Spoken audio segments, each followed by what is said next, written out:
I'm just welcoming you. My name is Jonathan Brown. I'm the director of the Center for Muslim Christian Understanding.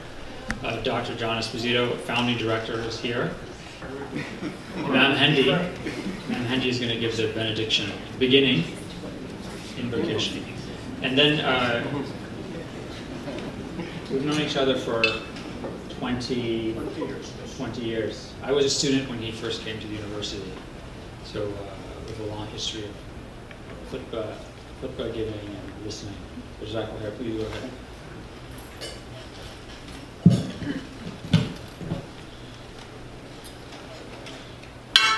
Well, assalamu alaikum.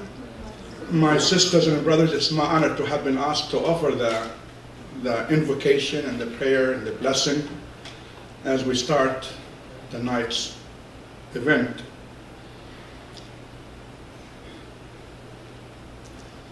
Bismillahir Rahmanir Rahim. In the name of God, the merciful, the compassionate. Almighty loving one, we ask for your blessings on each and everyone present here today, and on the members of the Al-Wali Center for Muslim Christian Understanding, and to bless our guests and our awardees, Najah, Bazzy, and Bishop Younan. Almighty loving God, we ask that you walk by Najah day by day and minute by minute. Bless her heart, her mind, and her soul.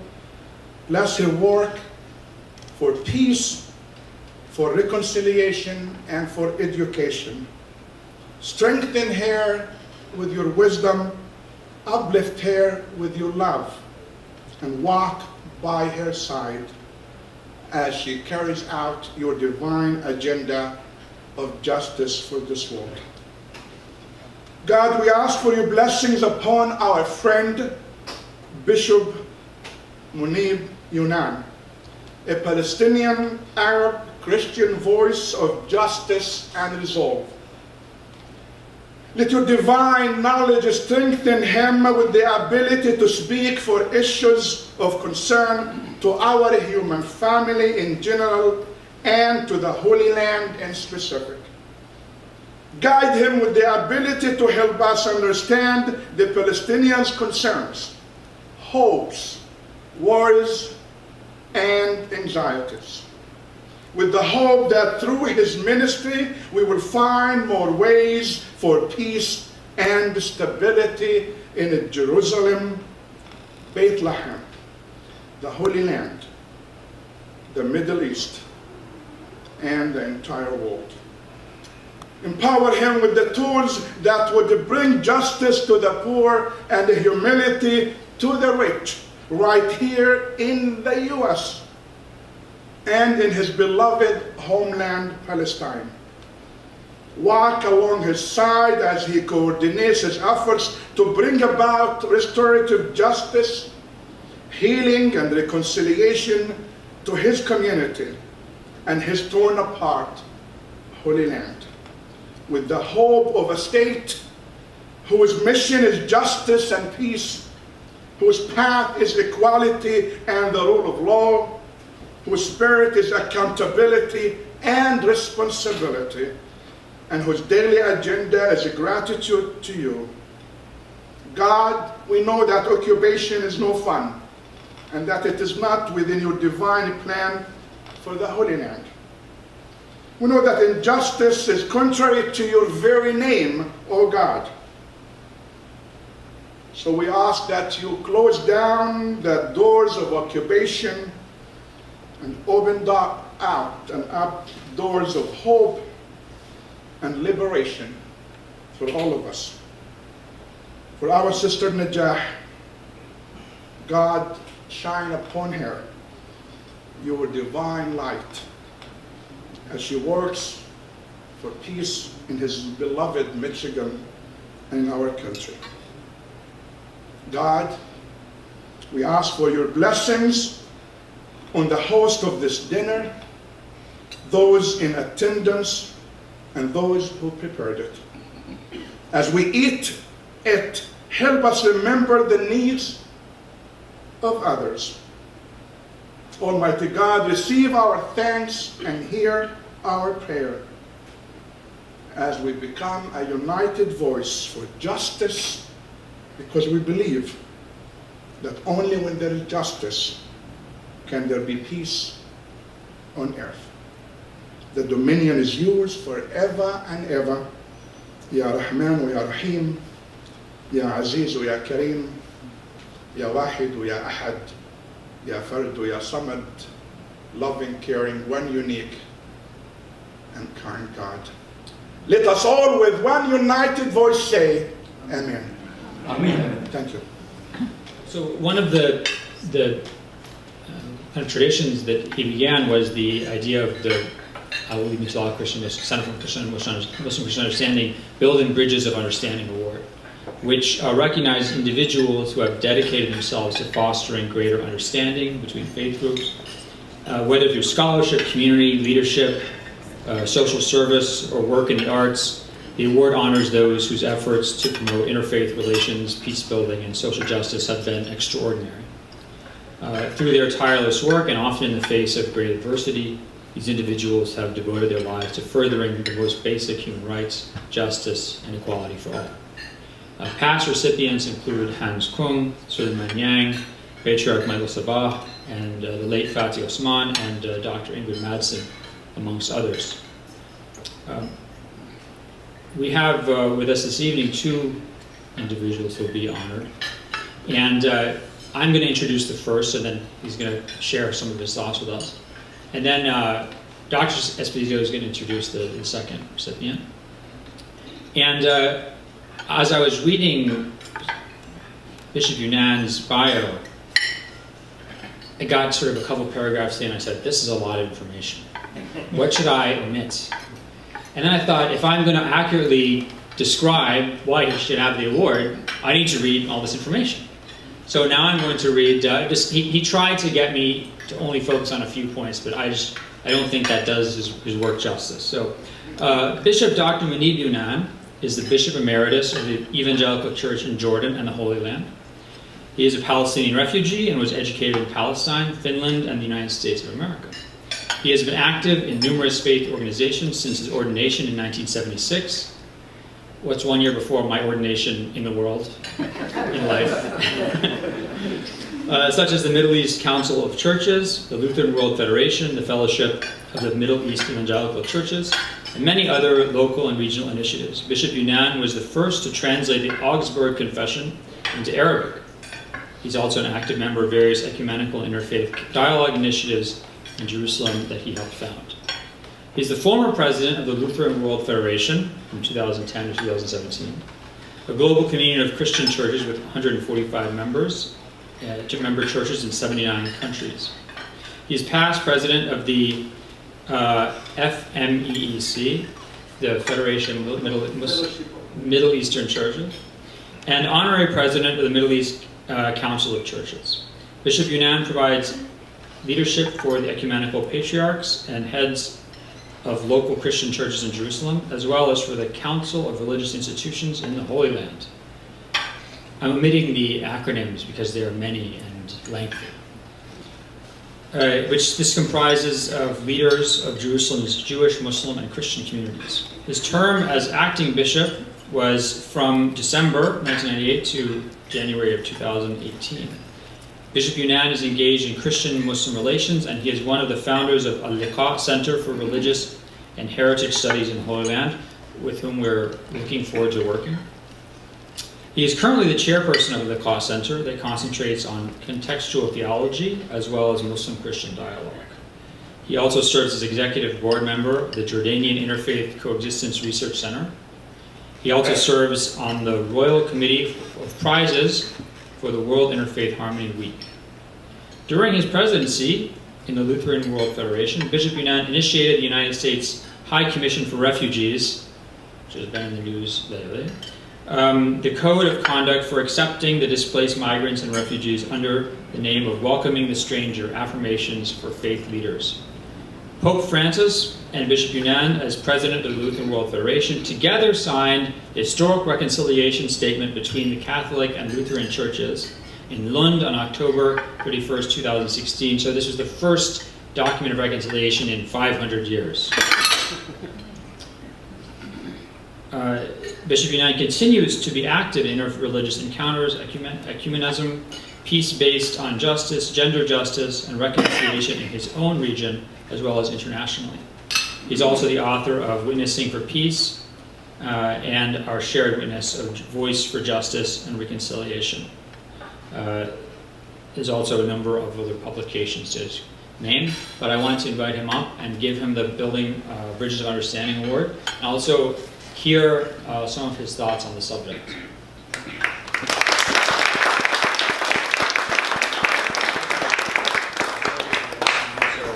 So this is it's a globe. We have discovered this previous years. You can't take them out of the box yet because you'll have a globe on the ground, glass globe on the ground situation.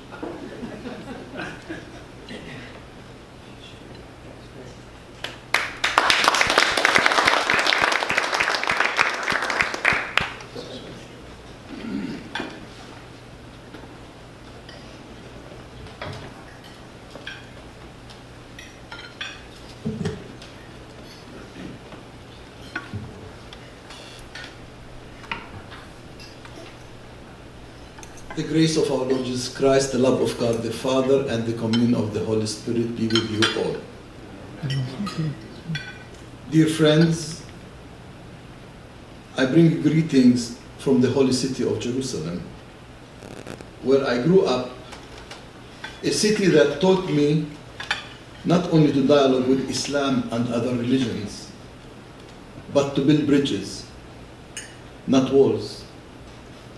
Jerusalem taught me not only to dialogue, but to build good neighborhoods and pursue equal citizenship with equal rights and equal responsibilities for all people in my country.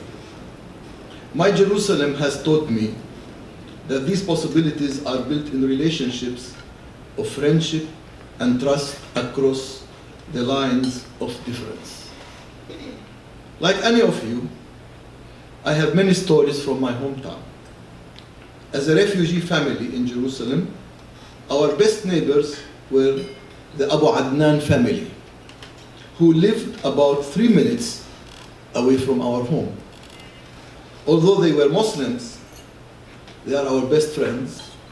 We lived together, played together, and ate together without any differentiation of religion. On the feast day of St. Barbara, we Palestinians cook a very delicious Barbara soup with wheat berries and cinnamon. My mother always asked me to deliver the first cooked pot of Burbara to the Abu Adnan family. It was difficult not to taste it, since I had been waiting all the season for it. And during Ramadan, Adnan would send her eldest son Adnan to bring us the first qataif of the season, even before they ate it themselves. This was a serious problem for him, since qataif are special Ramadan pancakes, delicacies filled with sweet cheese or cinnamon nuts. My mother always said, before any one of you touch it, you go first to our Muslim friends, to our Muslim neighbors. I'm sure the order was the same with the other direction. I also remember certain Christmas when Adnan, the eldest son, asked his father, why do the Younans have a Christmas tree and we have no decorations or any tree in our home? When he heard this, my father bought the material and the Christmas tree and asked me and my siblings to go and decorate the home of Abu Adnan family in Bab al-Sinsle near Haram al-Sharif. My message here is that I was educated to live alongside Muslims. The simple lesson, I think, is that education at home is crucial for the future of healthy relations.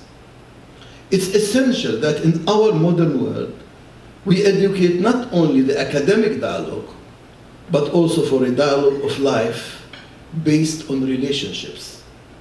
A lived commitment to live with others as equal human beings, accepting the otherness of the other, sharing our common humanity, and pursuing our equal citizenship. It's essential in our work to teach our children at home the same thing we are willing to shout on the rooftops of our diverse neighborhoods. We must not have any double or triple talk about the other who is different. I carried these childhood lessons with me into adulthood. It may surprise you to learn that I did my theological studies at Helsinki University in Finnish. One of my mandatory courses was comparative religion. During one class, the professor was teaching on Islam. He said, Allah is the God of the Muslims. I was disturbed. As a young student, I raised my hand saying, Professor, I'm sorry. Allah is not only the God of the Muslims. As an Arab Christian, I pray every day to my triune Allah. Allah is the name of my God. It's in my Arabic Bible. The professor answered, aha, and continued his lecture. Dear sisters and brothers, I believe that objective and scientific teaching on other religions is crucial for avoiding any kind of misunderstanding or tension or underestimation of other religions. We need to teach about other religions as those religions want to be understood, not from our religious or theological point of view and analysis, and certainly not to exercise our agenda on the other religions. I strongly believe that we Arab Christians have a constructive role to fulfill that benefits both Christians and Muslims. One of our distinctive capacities is to teach Christians in other parts of the world how to live alongside other religions, and especially today, Islam. In addition to living with Jewish neighborhoods and various forms of Judaism for nearly 2,000 years, Christians in Palestine have lived with Muslims and Islam for nearly 1,400 years. We have learned to accept various forms of diversity of the same religion. We have learned that Islam cannot be understood as having one dimension alone, just as Christianity takes on many different expressions and Judaism is manifested in many different ways, so too is there a vast diversity with Islam. They have many faces as we do in our religion. My experience has taught me that the more you are aware of these complexities and diversities, the more you appreciate other religions and avoid the kind of harmful, incorrect generalization about other religions. In our modern world, even within academic circles, generalization and trafficking in stereotypes have led to harmful, destructive misunderstandings. Because all of this, I believe Arab Christians have unique capacities and skills to present a different view of Islam and Muslims to our friends in the West. If you are not humble in the face of these diverse faces with each tradition, your path will lead to exclusivity and extremism. First and foremost, religious extremists cannot accept diversity within their own community. As a result, they cannot accept diversity outside of their traditions. Everyone else is an infidel, an unbeliever. What I've learned from this is that addressing extremism begins first within one's own religion and tradition. This is a core responsibility of religious leaders today. Often we find that some religious leaders are even complicit in tolerating extremism within their own religion. But if we allow extremism in our communities, then how can we confront it in the others? For this reason, I ask religious leaders not to be complicit, but to boldly confront the sick ideologies which pervert and corrupt our religions. In our world today, religion continues to assert itself as a factor in politics. This reassertion has regional and global implications. And as one famous American politician once said, all politics is local. In many communities throughout the world, religious conviction is making even greater contribution to public debates. In many circles, religion is viewed as having nothing but a negative role to play in local and world affairs, as we notice in the United States. In recent years, we have seen many extremist groups extracting verses from their holy books, reading them out of any reasonable context, and generalizing them to justify the oppression or violence to the others. We have seen some politicians try to capitalize on extremism either by supporting it through demagoguery and populism, or by opposing it through demagoguery and populism. Throughout the West, we hear some politicians insist that they will receive refugees from only one religion, but not the other. Or we hear politicians so callous as to separate families, making the profound decision to uproot their lives and seek refuge from violence and instability. The growing acceptance of this political style reminds us that no political culture can survive without international maintenance and renewal. In the same way we know that no religion has a monopoly on extremism or violence or terrorism. In Jerusalem, we are challenged daily by the extremism of Jewish settlers and the politicians who support their efforts to seize land in the name of the Bible and God. Recently, an Israeli court decided that settlements could keep structures on privately owned Palestinian land as long as the state had seized that land in good faith. Or we see how Knesset's recent nation-state law recognized the right of self-determination in all of historic Palestine for Jews only. These are examples how the law itself, because of ethnic self-interest and religious encouragement, is twisted to support injustice and oppression. We also face extremists, Muslims, who through the dubious interpretation of Islam have convinced themselves that the way to change world history is to impose their own initiative, narrow interpretation of the religion. Along with other extremists, these particular Muslims want to drive the entire world backwards toward an imagined past.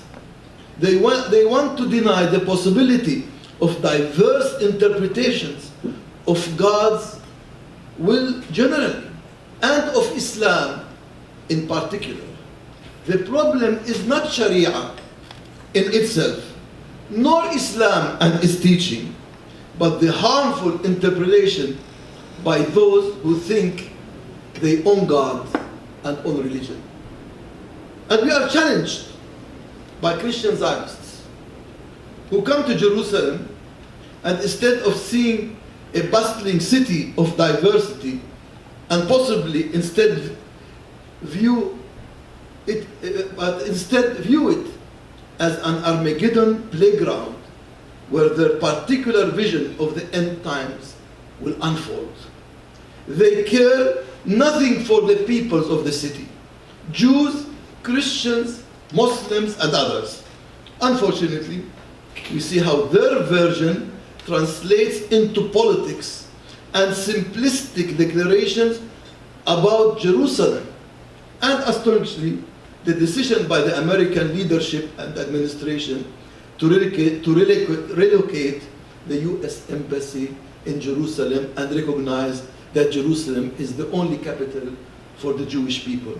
This is just one of the decisions that tramples on the complexity of history and demonstrate disdain of human communities.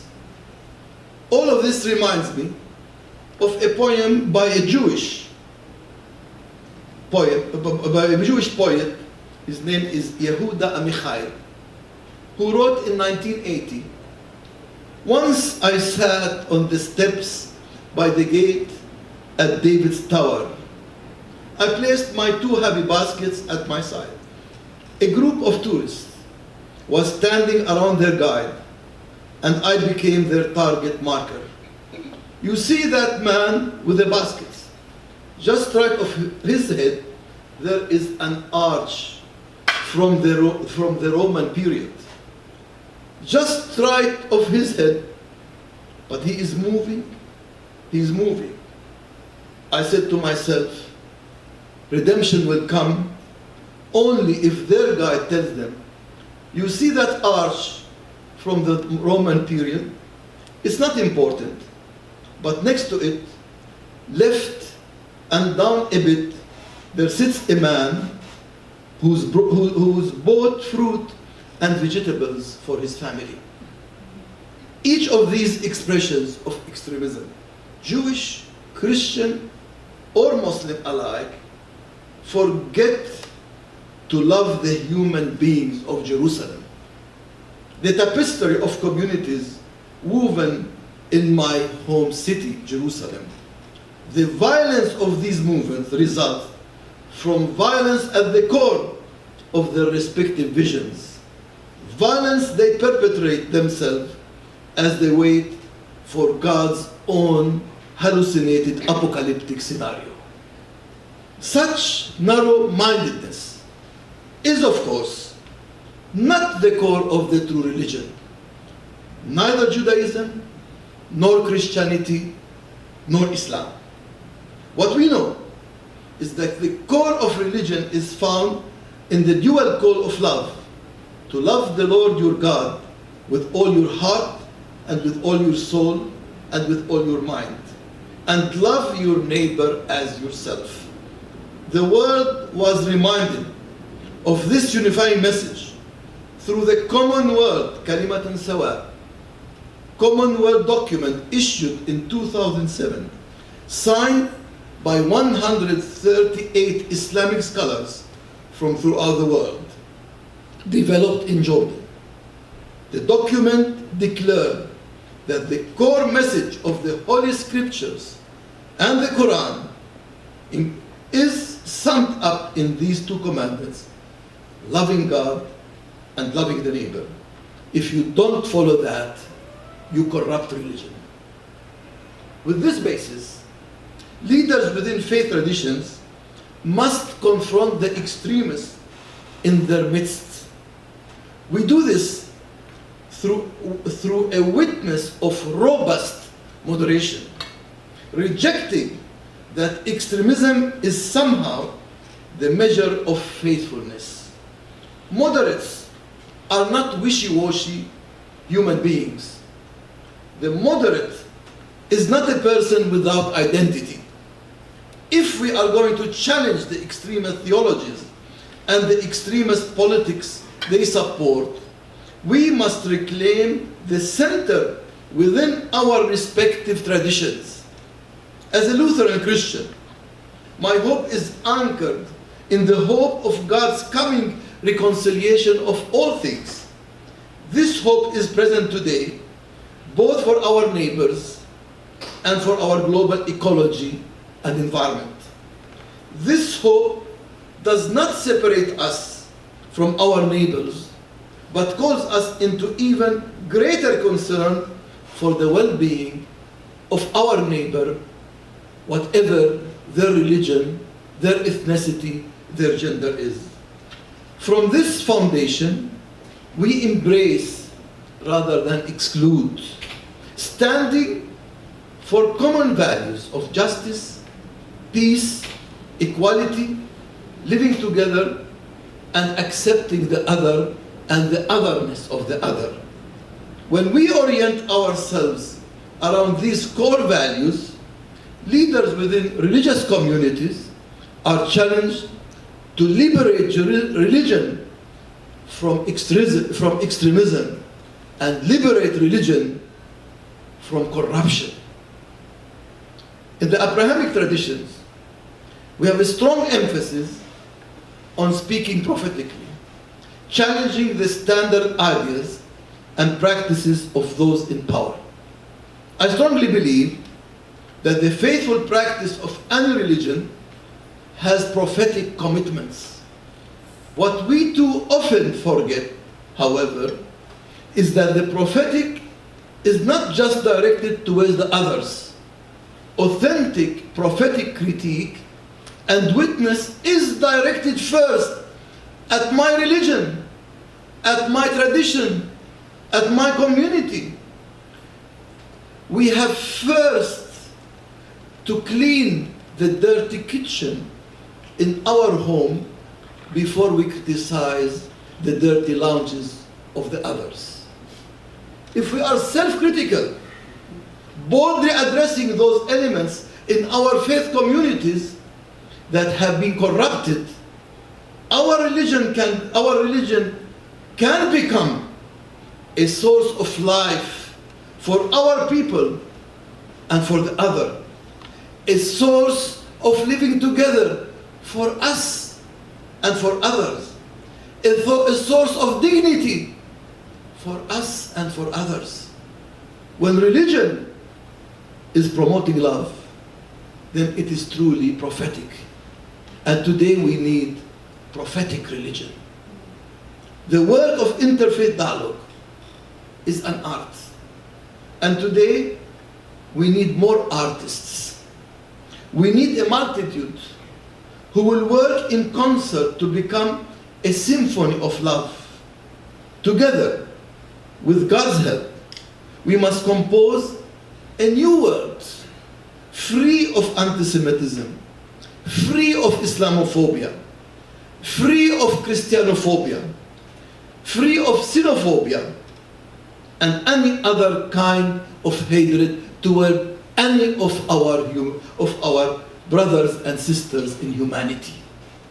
We have the duty as religions and joy to sing the song of creation in which all have a voice, regardless of religion, gender, denomination, ethnicity, class, or tradition. Finally, my friends, you have asked a bishop to speak, and bishops don't know how to stop, you see. Finally, my friends, let me express my extreme gratitude to Georgetown University, to the Bridge Builder Award, for those who have promoted me. Receiving this award does not mean I will graduate from life, does not graduate me from doing the interfaith work. On the contrary, knowing that others have seen and heard my humble contribution motivates me to work more on interfaith issue of global importance until I no longer have breath. Dear sisters and brothers, when we see the face of God in the other, they in turn see the face of God in us. Only then we can implement God's own purpose for peace and reconciliation in this world. May God bless you and bless this university and bless what you are doing for furthering God's kingdom in this university. Thank you very much.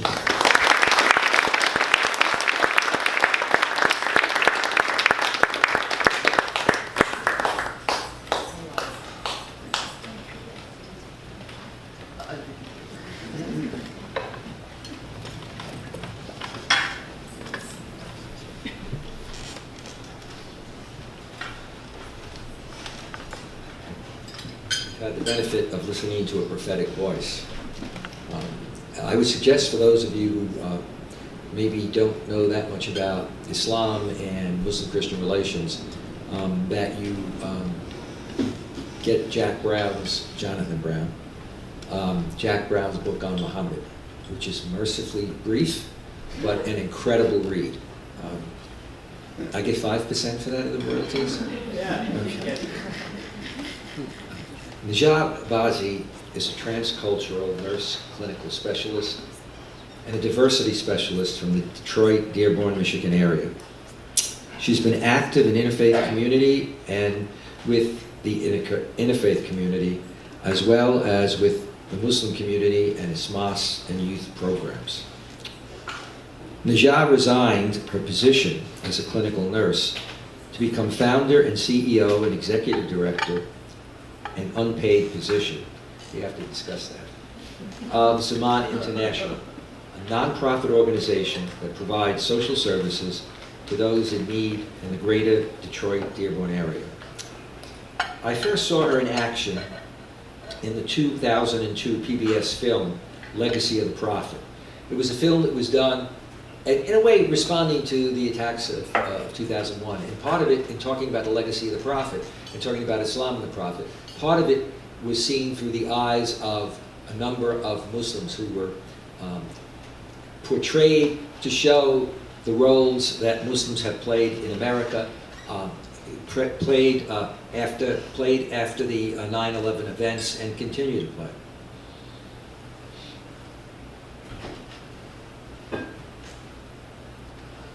What struck me was the fact that there was this nurse, second generation,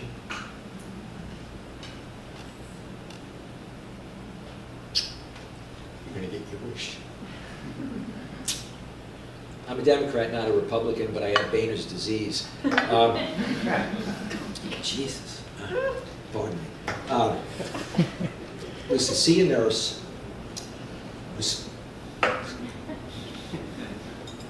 I was going to have you read it. My wife does that at times, it's family affairs. I write something and she reads it. Who showed her professionalism came across in the film, but also her personal relationship, the way she was relating to her patients in a personal way, the way she talked with them, the way she was praying with them. A number of years later, she asked me to speak at a fundraiser that she had. It was the best Muslim fundraiser I've ever gone to.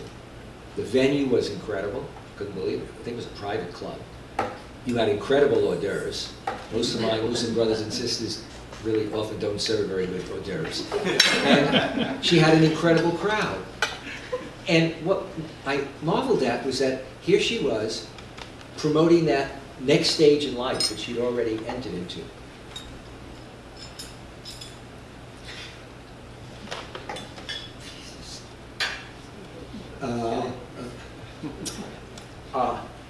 And that next stage of life was to develop a kind of holistic approach for the Muslim community.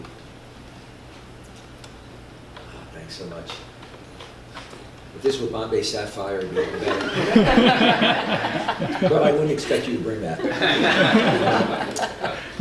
But it was to see that next dream that she had, which was to create something that was a kind of holistic approach of bringing services to members of the Muslim community in the greater Detroit and Dearborn area. Now, a number of years went by, and we were in touch briefly through email, and I think ran into each other at a meeting. But about a year ago, I was going to Windsor, Canada, and you go through Detroit. And so I got in touch with her, and I said, can we get together? And we did. And so I'm looking to see this, what she was planning in what looked to me like kind of bucolic sort of Muslim community. Instead, we went into an area that was what it is, one of the roughest, poorest areas in the Detroit Dearborn area. And there was a Quonset hut that literally looked like it was built in 1940, and it literally looked like nobody was in it. And it was in an area where you didn't see much other than some cars that were there. Well, what I discovered was that she had redone her vision and realized that as a nurse, she always treated people regardless of their religion, their ethnicity, etc., and that therefore, that's what she should be doing with Zaman International. That this should be, and she deliberately picked the poorest area, or one of the poorest areas, that really needed that kind of presence. And when you went into the Quonset hut, it was completely redone inside.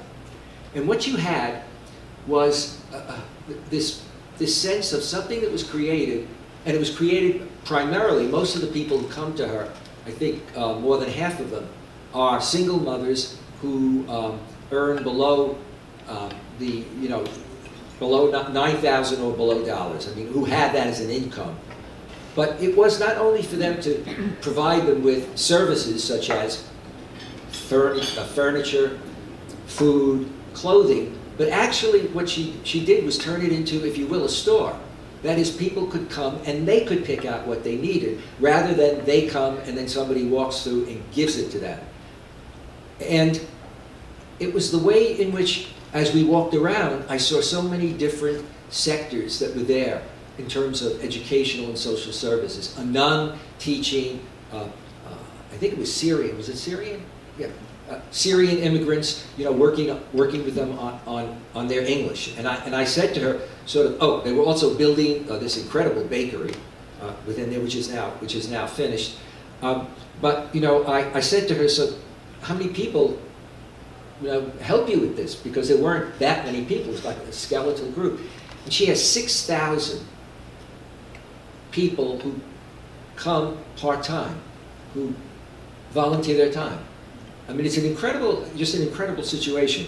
And it was the sense of, as we saw the people and the way they were working and the way they were interacting, the idea that she was doing something that was empowering, and the whole notion was to empower people, to teach them skills, and to provide resources to them, so that they and the next generation could move forward.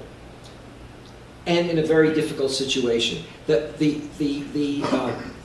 Quonset hut,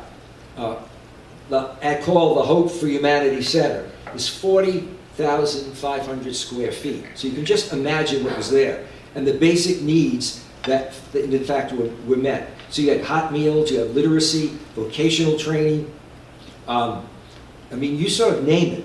But Zaman not only provides immediate relief, but also equips individuals with the tools they need to help themselves. Its goal is to build strong and self-sufficient communities. In addition to its staff and its 6,000 volunteers, she interfaces with 400 community groups and organizations. And as a result, in terms of her work, 93 cents of every dollar.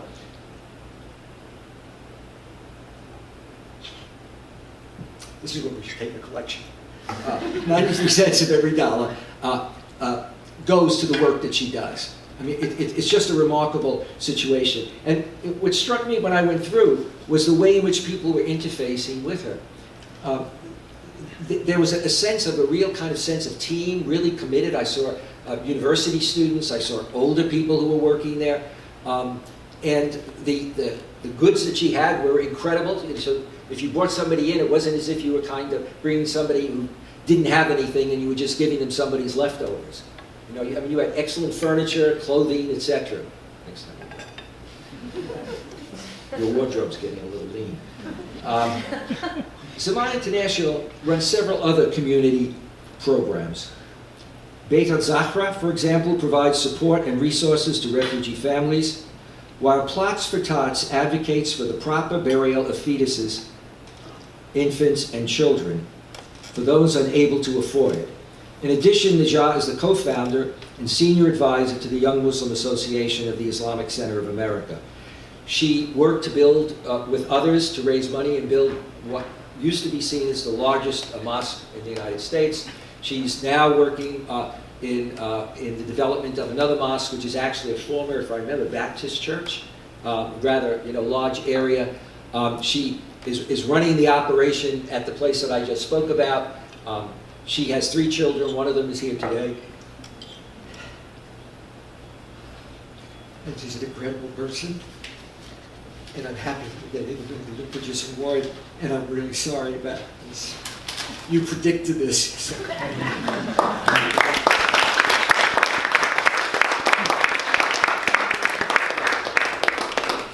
If you have a wedding, I come for free. I do funerals also. It's very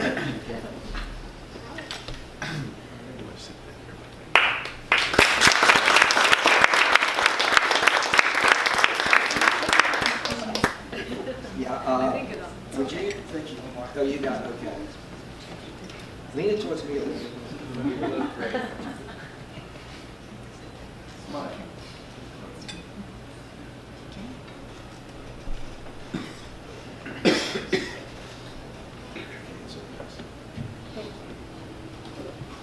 I should get a hug. Imam, you can.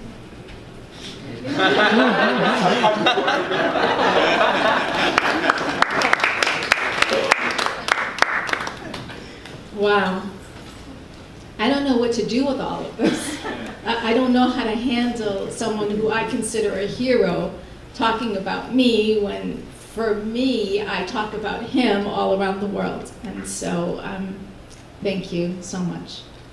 Dr. John Esposito, the Dr. John Esposito. First of all, I would like to say Bismillah ar-Rahman ar-Rahim, in the name of God, most gracious, most merciful. I would like to begin by thanking the Espositos, both Dr. John and his lovely life partner, Jean, and their hospitality and their love and their shining love together, and their 53-year marriage, and the way that they support one another and look at one another and listen to one another. It's really an inspiration. I'd also like to thank you, Dr. Brown, and I hope that you'll sign a book and give it to me. I would love that. And I'd like to thank you, Imam, for your 20 years of leadership as one of the first chaplains, I think, in the United States, and Georgetown University, of course. And I would like to congratulate you, Bishop, for your amazing work, for your heart of gold, and I'd like to thank God for touching you, and for creating you, and for allowing you to be this amazing force in the world for good, and may He protect you. And Imam, thank you for those beautiful blessings and for the prayers. Bilal, thank you for joining me. We actually have 4 children, 2 grandchildren, and 1 on the way, and Bilal often accompanies me, and so we get this beautiful bonding time. I would also like to recognize Shireen and Sana for their logistics efforts in getting us all here together. And for Dr. John Bull, who's sitting in the audience, who I've not officially met, excepting for that we shared Muhammad, legacy of a prophet, together. And I'm so honored to be in your presence, really. So I was struggling. I'm one who speaks from my heart more than I do from notes, because I never, even when I write out a speech, I tend to digress and not really stay with it, often because I need to feel the energy of the audience and decide where to go. And I ask the Lord His grace in any of the things that I say, and appreciate the fact that I'm able to breathe and have a tongue that can speak, and that this honor is really His and belongs to all of the people that we care for, and to each and every one of you. So where to go? Well, thank you for that amazing, amazing introduction of Zaman. Zaman means time, and I'm not sure where I will go. Zaman means time, and it is not only an Arabic word, it is also a Hebrew word. And it's also a Turkish word, and it also has roots in other languages. And it wasn't supposed to be Zaman International. Actually, post 9/11, it was supposed to be Salam International, because doing all the interfaith work, I thought, well, that would be a really good name. However, when pen came to paper and it was time to sign those 1023 documents for your nonprofit status, honestly, and I share this with you honestly and intimately, the pen would just not move. And as a nurse, you learn that you have this sixth sense. It's an instinct, and it's something that you learn to lean on. And so when I looked at the document, it was looking back at me with some of the best lawyers in the Detroit area, Clark Hill. I said, I think I have the wrong name. But what I did feel and hear was an inspiration coming to me that said Zaman, not Salam. Zaman, not Salam. And I wondered, where's this coming from? Like, it's not even a word that was around me. And then the next inspiration sort of came to me. Not that I'm holier than anyone else or that I deserve to be inspired. It's just this voice that I kept hearing. And I realized, I said to the lawyer, I said, I think I have the wrong name. He said, whoa, well, what is the right name? I said, I keep hearing this inspiration, Zaman. He says, what does that mean? I said, you know, it's a very lofty word in the Arabic language. It kind of means like an era of time. And then it hit me. And I said, you know, maybe this should be about how we are stewards of one another on earth and how it is we spend our time in the stewardship and care of the other. And so Zaman was born. But that was 2004. Back in 1996, my life took a pretty major change. And I want to tell you about that change. But before that, I want to hit on something that Bishop spoke about, that upbringing. Bilal, I'll ask you to kind of be my timekeeper so I don't go above my time and insult everybody here. You know, it is true. The way you are raised, I mean, obviously, we are born with this DNA, and obviously we are born into circumstances, and your circumstance and your birth may be different than my circumstance and my birth. But sometimes incidences in your life can definitely give you shape. It can make you and sometimes even break you. My earliest memory is actually of President Kennedy's funeral. And I was only 3.5 years old, but all the research shows that even when you're 2 and 2.5, that there are memories that you can actually trace back. And maybe some of you can remember when you were 3.5, 4 years old. The reason why it never left me was because my father, my family's been in America 126 years. My father is a US Army soldier. And my father began to wail and to belly over in tears watching TV. And it was near and around Thanksgiving. And we had relatives over. And then my grandmother, who lived with us, began painfully to cry. And then my mother began to cry. And the whole room was just crying. And all I could see across the TV was this little boy and this box. And I distinctly remember holding my father's leg, trying to comfort him as a child. I was the child trying to comfort my father, but I didn't know what to do. I must have been so confused because I have never seen my father, my hero, my giant, my Baba, cry like that. So I asked my mom, and my mom recounts the story all of the time. I said to her, Mama, why is Baba crying like that? And she said, because the president died. Well, you're 3.5, what does that even mean? And so I said, what does that mean, Mom? What does died mean? And she said, he went to Allah. And she pointed up. Well, up for me was actually the ceiling of our room. So my grandmother kept saying, haram, that the kids are aitam, that they are orphaned. And I asked my mom, what is yatim? Why does Siti keep saying yatim, yatim? And she keeps crying, yatim, yatim, orphans, orphans. And my mom says, because that little boy, he lost his father. His father's in the box, and his father went to heaven, but he can't go with him. Now, when I think about the interfaith world and interfaith dialogue,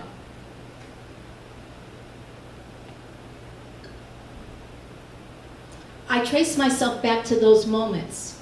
Because I didn't know that I was Arab and Muslim at 3.5, and it didn't matter to me that he was the son of the President of the United States and that he was Irish and Catholic. From the lens of a 3.5-year-old, all I knew was that there was a child who, for whatever reason, was not going to have his baba, and that I had mine. And it didn't feel fair. And so I started crying for little John. And my mom tells the story because she says, you're so sensitive. You've always been so sensitive. Criticizing it, Arab mom. Don't be so sensitive. Don't cry so much. You're always crying. But it was the connectivity. And I think that that moment is actually what launched my life in the end-of-life work and palliative care work that I do.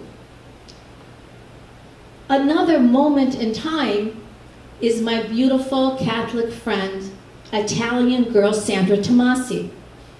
Well, where I grew up in the south end of Dearborn was pretty much what you would consider a ghetto by these days, even though that's not a very socially appropriate word anymore. But we were the immigrant families who came, and our fathers would work and walk to the Rouge plant to put food on our tables. But it was a diverse group of people. Everyone lived in the South End that was an immigrant family. Mexican and Maltese and Italians and Polish and German and Arabs. And we all went to school together. But Sandra Tomasi and I were best of friends. And one day, when you could trust that you could let your kids walk home from school, we were holding hands. I think we were probably about 2nd or 3rd grade. I don't know when catechism starts. But she was going to be going to catechism. And so she said to me, I'm going to be going to catechism after school, so I'm not going to be able to walk home with you. I hope this is not an offensive story, because it's a story from my heart. And I think it's really a telling story about the wisdom of my mom. And I said to her, well, where are you going? And she says, well, I have to go to church. And I'm going to be going to catechism. And she said, I want you to go to church with me too. And I said, okay. And she said, and you can eat a wafer and you will go to heaven, and we can be best friends forever. So I went home and I said to my mom, Sandra Tomasi said I can go to church with her. In my mind, a wafer was the box of cookies my mom had. And so I said to my mom, and I get to eat these cookies. My mom could have easily separated me. And she could have, it is a funny story. She could have actually isolated me out of fear that I may assimilate, or that I may convert, or that I may be influenced by this 2nd or 3rd grader, Sandra Tomasi, Italian family from Sicily. Rather, my mom did this. Never forget it. She looked at me and she said, Najah, Habibti, Sandra's family goes to church. We go to the mosque. And you can't eat any of those cookies because they're only for Italians.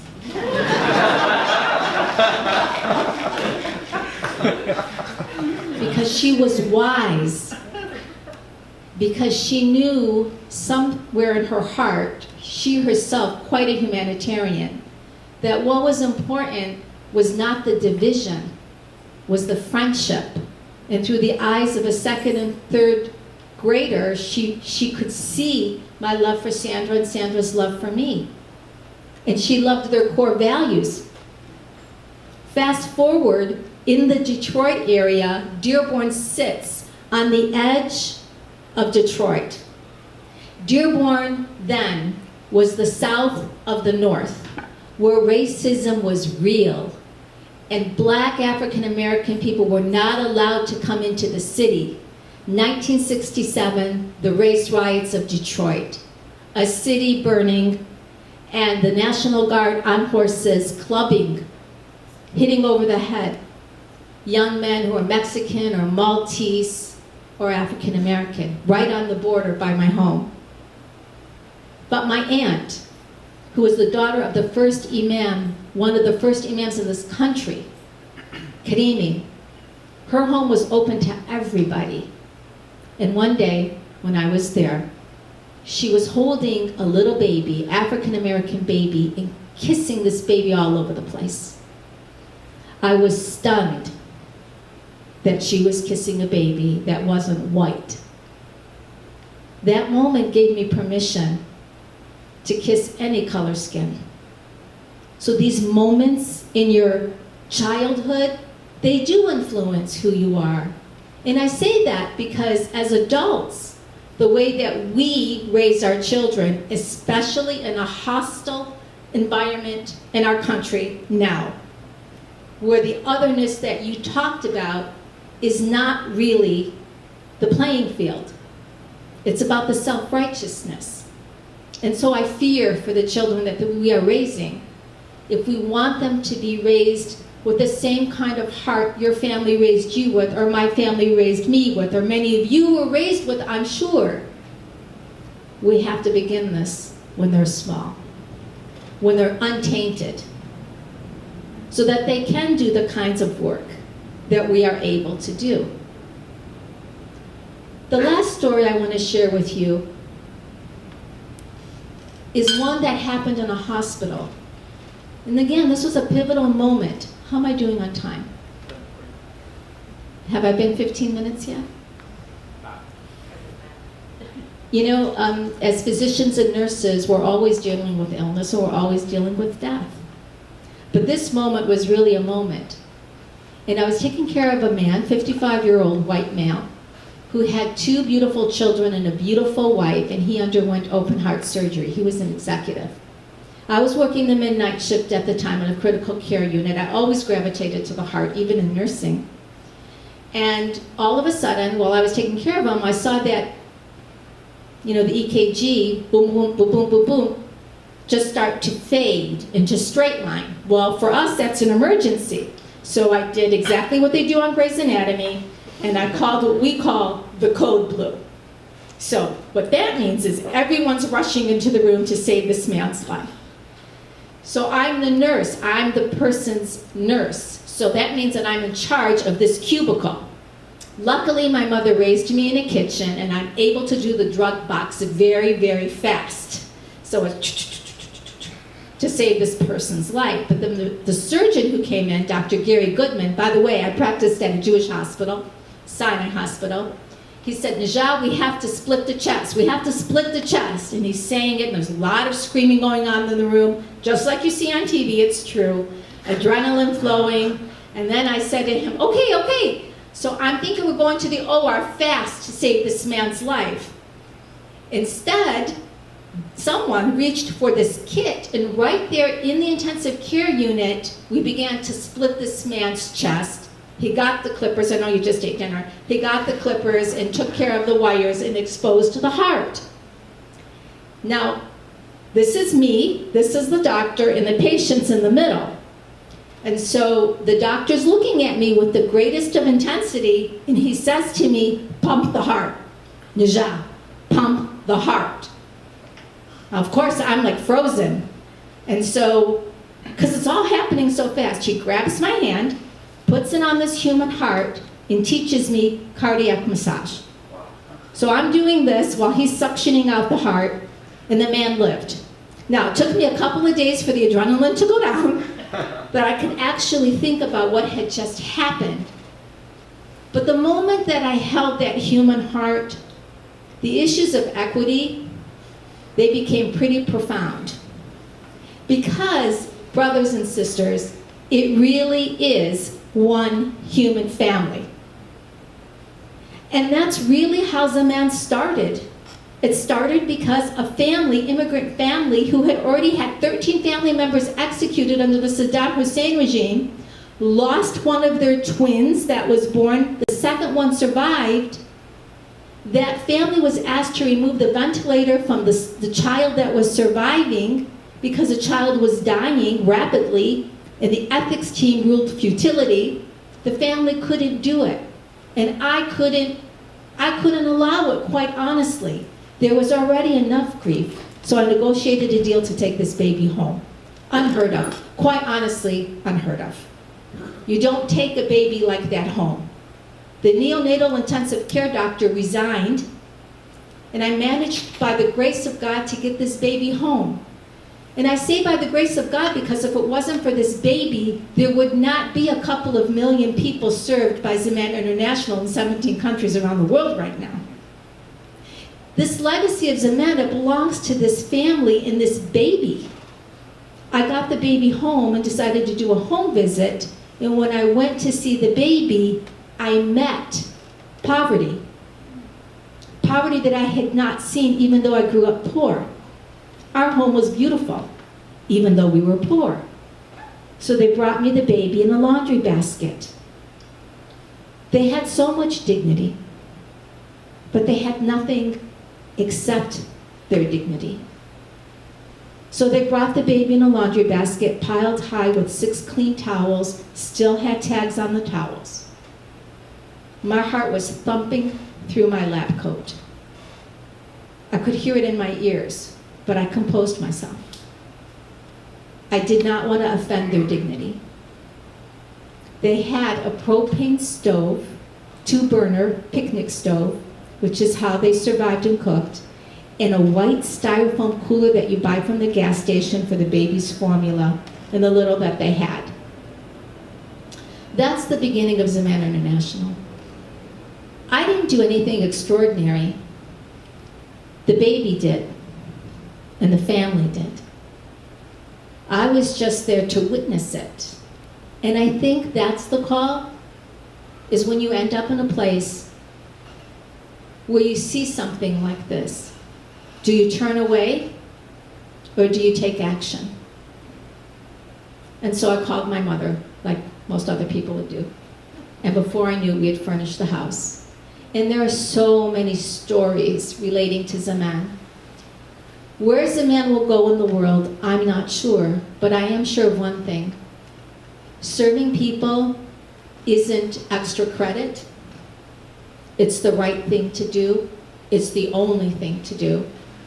And lastly, nothing makes me happier than the multiculturalism, than the multi-ethnic atmosphere, the multiple religions of people, whomever they are, that come to Zaman to work because they see something there that's universal and profound.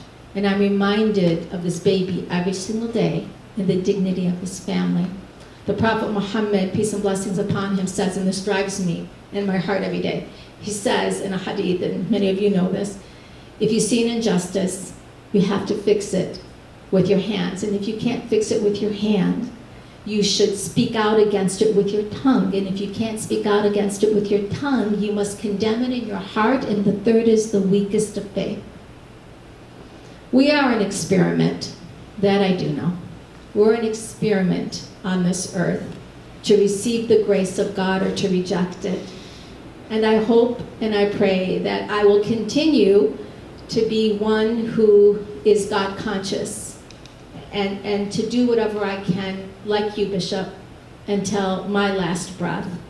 Because ultimately it is his breath that is in us and exists in us. And until that breath is over, we are stewards of one another. We are brothers and sisters. We are one human family. And I believe that with all of my heart. May God bless you, protect you. Thank you. Dr. John, thank you so much. Thank you so much. The award isn't the globe. The award is who you are and what you've done for Islam and Christianity and the many connections that will live on way beyond all of us. And we'll see each other in heaven, God willing. Thank you. Assalamu alaikum.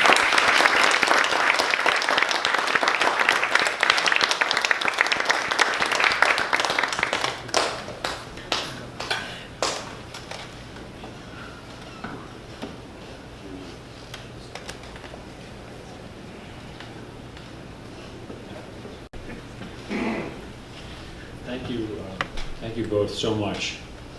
These are incredible awardees, and I mean, I don't know what to say. It's a sort of selection of speeches that I guess most speeches I hear I don't really remember. I think I remember both of these.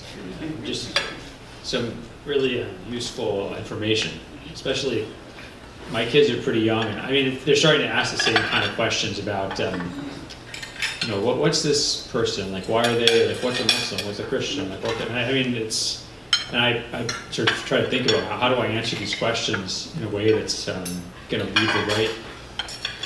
create the right memory or the right lesson. And it's you know, it's kind of, you remember those moments in your life. You think like, what happens if my mom just had just dismissed, you know, had just, oh, do whatever. I'm busy right now. I'm doing this. I mean, to be aware enough and attentive to be the guides that we have to be to young people is really an important thing to keep in mind. So we'll have the benediction now, and I want you to stay and have a dessert and everything and talk with each other as long as you want, or at least as long until they kick us out of here. There's also reading material. On your program, you'll see that Bishop Mark Hansen was supposed to do the benediction, but he was unable to be here. The good thing about this event is I knew there'd be somebody else. So Archbishop Viken Ekazian has agreed to, from the Armenian Church, has agreed to give the benediction. So I'd like to invite him on. Thank you.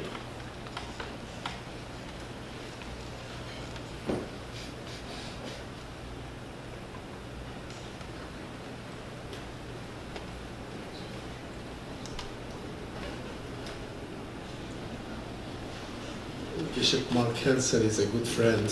Unfortunately, he didn't come. Though there is no bad weather in Minnesota, but somehow he could not come. Bishop Younan said that bishops speak too much. Let me tell you a story.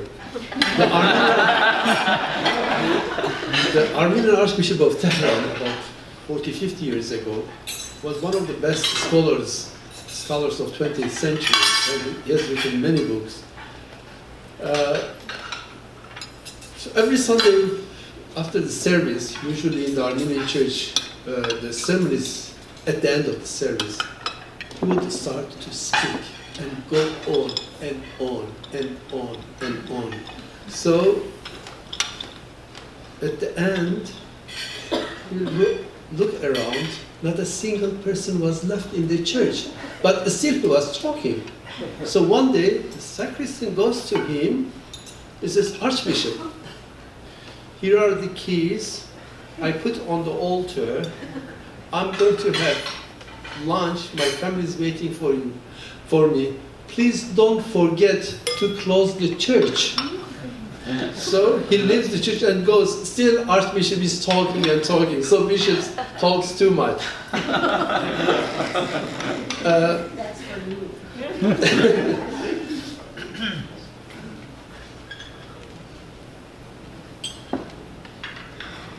A few years back, I was invited to the Presbyterian Church to speak about the relationship between the Armenians and the Jews. And that relationship goes back to the Maccabean times, you know. And they both have profited from each other in one or another way. After my lecture, one of the ladies asked me a question. She said, yes, you Armenians, yeah. I want to understand, why do you love the Muslims and especially the Arabs? I said, thank you for that question. Indeed, we love the Muslims and especially Arabs.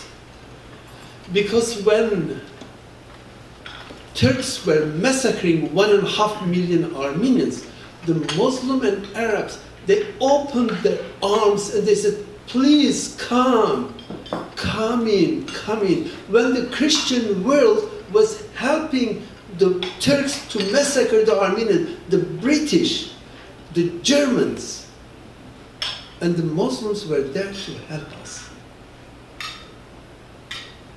So I said, that's why every single Armenian, we not only love them, but we respect them, and we have our love and eternal gratitude to the Arabs and the Muslims.